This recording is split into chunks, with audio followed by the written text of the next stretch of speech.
Hi everyone, this is Aaron. Today is Monday, September 11th, 2017. I am recording from my home studio, and you are listening to the Sound Words podcast.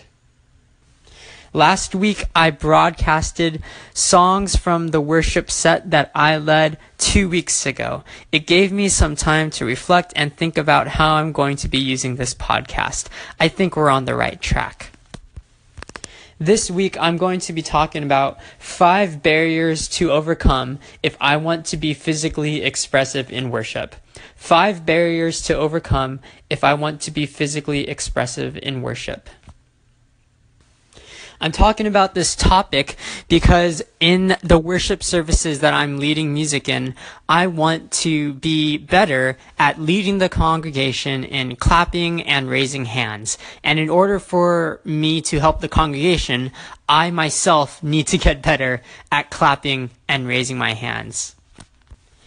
Now, it must be said that physical expression in worship does not necessarily mean that true, genuine worship is taking place in the person's heart. It is up to Jesus to change people's hearts. Therefore, outward actions should be an expression of an inward heart attitude.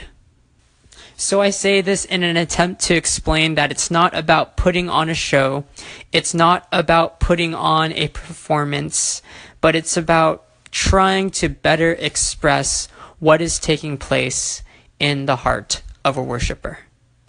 The first barrier that I have is that I have a genuine fear of man. Fear of man. I am scared that people will judge me.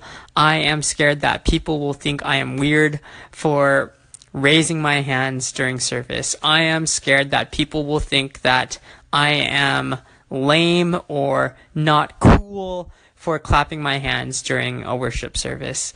This is a matter of perception, and it's a response that my heart has in terms of, well, who am I truly worshiping? Who am I truly trying to give worth to? Who am I truly trying to serve?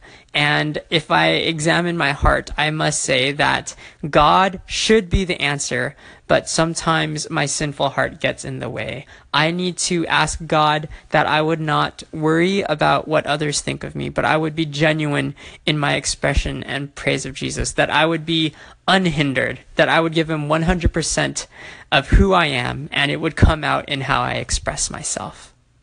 I'll be sharing more thoughts this week, but this is just an experiment for me to be able to come to grips with why it's hard and why it's difficult for me to physically express myself in worship. I do want to get better, I do want to improve, but I do also want to acknowledge that physical expressiveness should just be an outflow of the heart. It shouldn't be about trying to pretend to be more worshipful.